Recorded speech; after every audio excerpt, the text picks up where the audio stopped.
Selamat pagi, Shalom saudaraku, pencinta renungan The Message. Hari ini hari keempat kita memasuki tema besar minggu ini, The Inner Battle. Dengan judul renungan hari ini, The Battle of Fear. Di dalam Yesaya 41 ayat 10, firman Tuhan berkata, "Janganlah takut, sebab aku menyertai engkau. Janganlah bimbang, sebab aku ini Allahmu. Aku akan meneguhkan, bahkan akan menolong engkau. Aku akan memegang engkau dengan tangan kananku yang membawa kemenangan." Saudaraku, para pencinta renungan The Message, tidak semua peperangan rohani itu terlihat oleh mata jasmani kita. Ada peperangan yang berlangsung di dalam keheningan hati kita. Mungkin kita tersenyum di luar, tetapi di dalam hati kita dipenuhi dengan ketakutan yang begitu dahsyatnya. Takut masa depan kita, takut gagal, takut ditolak, takut kehilangan, takut menghadapi kenyataan di depan kita, takut kalau Tuhan tidak menolong kita. Itu yang sering kita alami, bukan? Karena ketakutan adalah salah satu senjata yang paling sering dipakai iblis, saudaraku. Mengapa? Karena ketakutan melumpuhkan iman kita sebelum kita sempat untuk melangkah. Dia tahu bahwa dia tidak harus selalu menghancurkan kita melalui dosa. Dia tahu cukup membuat kita hidup di dalam ketakutan, kekhawatiran, maka kita akan berhenti menjalankan kehendak Bapa. Perhatikan ya, bagaimana bangsa Israel berdiri di tepi tanah perjanjian. Tuhan telah berjanji memberikan negeri itu kepada mereka. Namun ketika 12 pengintai kembali, 10 diantaranya membawa laporan yang dipenuhi dengan ketakutan. Bahkan di dalam Bilangan 13 ayat 33, firman Tuhan berkata, "Di sana kami melihat orang-orang raksasa. Kami seperti belalang di mata mereka." Kalimat-kalimat seperti ini, saudaraku, seringkali membawa ketakutan. Tetapi yang menarik, Alkitab tidak pernah mengatakan bahwa orang-orang Kanaan menyebut bangsa Israel sebagai belalang. Tidak pernah, saudaraku. Itu adalah cara bangsa itu memandang diri mereka sendiri. Dia menamai diri mereka sendiri belalang. Inilah yang dilakukan ketakutan, saudaraku. Ketakutan itu mendistorsi kenyataan. Ketakutan membuat masalah tampak lebih besar daripada Allah yang sesungguhnya besar itu. Dan ketakutan itu membuat kau dan saya melihat kelemahan kita sendiri lebih jelas daripada melihat kuasa Tuhan. Tetapi sebaliknya, Yosua dan Kaleb memandang situasi yang sama, tetapi dia melihat dengan perspektif yang berbeda. Mereka tidak menyangkal adanya raksasa di depan mereka. Mereka tidak berpura-pura bahwa tantangannya, gampang, ini bisa dilalui. Mereka enggak berkata begitu. Tetapi mereka tahu, mereka mengenal bahwa Allah yang bersama dengan mereka lebih besar daripada raksasa manapun. Karena iman itu bukan berarti menolak kenyataan. Tetapi beriman itu berarti memandang kenyataan melalui perspektif Tuhan. Memandang kenyataan melalui janji Tuhan. Itulah sebabnya Alkitab berkali-kali berkata, "Jangan takut." Kalimat perintah ini bukan karena Tuhan mengabaikan bahaya yang kita hadapi, bukan. Tetapi perintah ini diberikan karena Tuhan mengetahui bahwa kehadiran Tuhan itu jauh lebih besar daripada bahaya yang ada di depan kita itu sendiri. Coba ya, perhatikan janji dalam Yesaya 41 ayat 10. Tuhan tidak berkata jangan takut karena masalahmu akan segera hilang. Enggak, Tuhan tidak berkata begitu. Tetapi Tuhan berkata jangan takut sebab aku menyertai engkau. Tuhan berjalan bersama dengan kita bahkan di lembah kematian, lembah kekelaman sekalipun. Maka kalau kita berjalan dengan Tuhan yang hidup, Tuhan yang besar, Tuhan sang pemilik segalanya. Apa yang seharusnya kita takutkan? Dia bersama dengan kita. Dia berjalan dengan kita. Allah Immanuel adalah Allah yang hidup bersama dengan kita. Amin, saudaraku. Seringkali kita meminta Tuhan mengubah kondisi keadaan hidup kita, tetapi Dia terlebih dahulu ingin mendewasakan kita melalui kehadirannya. Belajar untuk membangun inner battle kita untuk semakin mempercayai Dia itu Immanuel betul. Dia itu benar-benar hidup. Dia itu satu batu karang kita yang tidak bisa digoyahkan oleh apapun. Tuhan mau bangun, mau bentuk kita untuk kita mempercayai terlebih dahulu kehadirannya, ketimbang Dia mengubah keadaan kita, tapi tanpa fondasi yang kuat. Karena kehadiran Tuhan itu lebih berharga dari semua jawaban doa-doa, semua jawaban dan harapan kita secara instan. Murid-murid Yesus pernah mengalami badai yang dahsyat di Danau Galilea.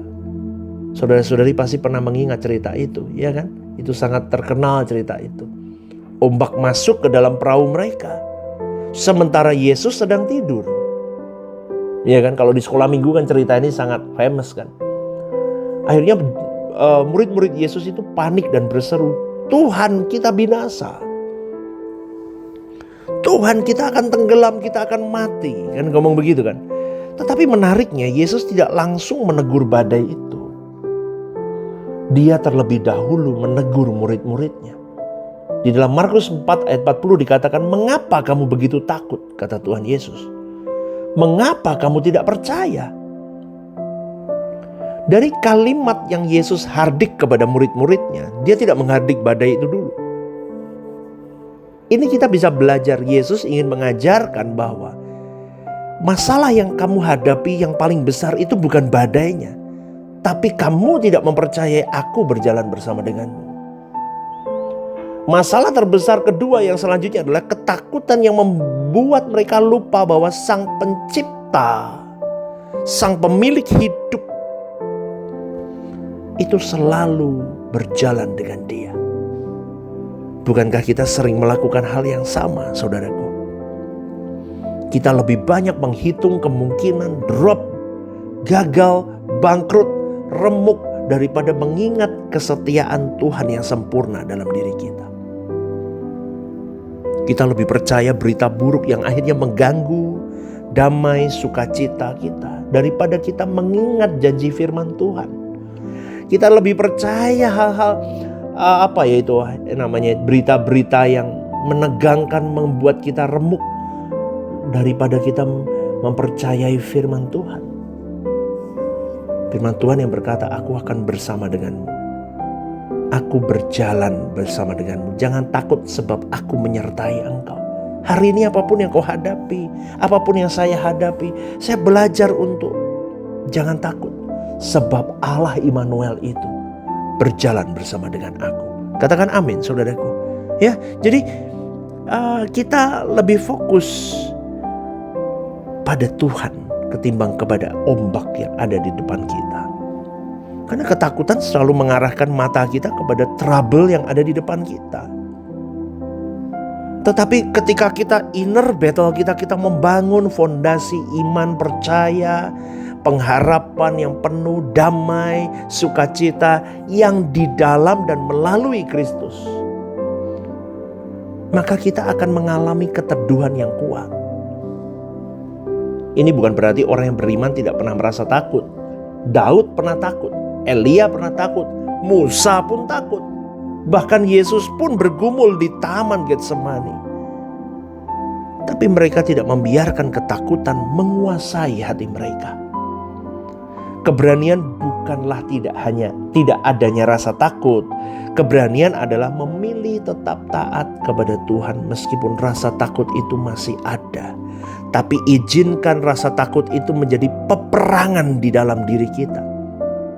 Hari ini mungkin ada raksasa-raksasa yang sedang berdiri di hadapan kita. Masalah keluarga mungkin, masalah sakit penyakit mungkin masalah kalau zaman sekarang ini, kondisi ekonomi hari ini, mungkin masalah ekonomi, mungkin ketidakpastian ekonomi yang naik turun hari ini, atau mungkin pelayanan yang berat di gereja lokalmu mungkin, atau mungkin ada masa depan yang belum jelas sampai hari ini yang ada di depanmu. Itu menjadi raksasa-raksasa yang berdiri di depan kita. Saya mau ingatkan saudaraku, jangan biarkan ketakutan menentukan keputusan kita. Amin. Biarkan firman Tuhan yang menentukan langkah kita. Katakan amin, saudaraku.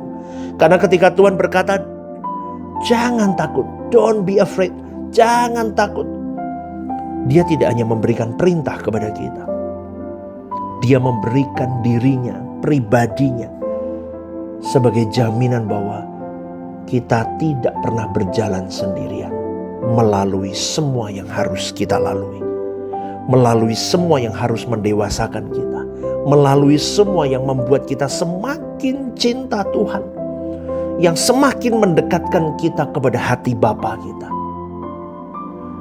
Boleh-boleh kita berkata, gak apa-apa aku lalui semua Tuhan, asal aku bisa memanjakan hatimu.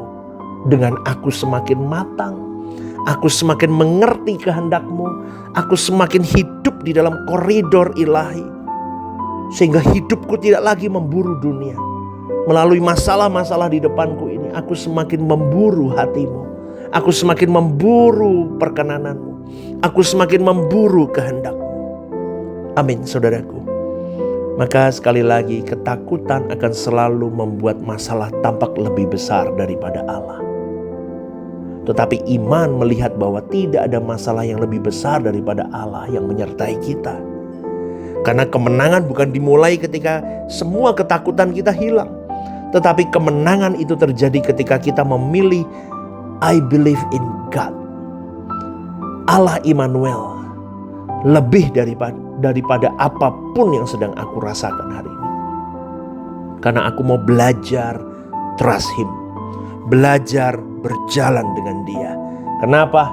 Karena ketakutan tidak boleh menguasaiku, tetapi damai sejahtera, sukacita, kekuatan, pengharapan itu harus menguasai hidupku.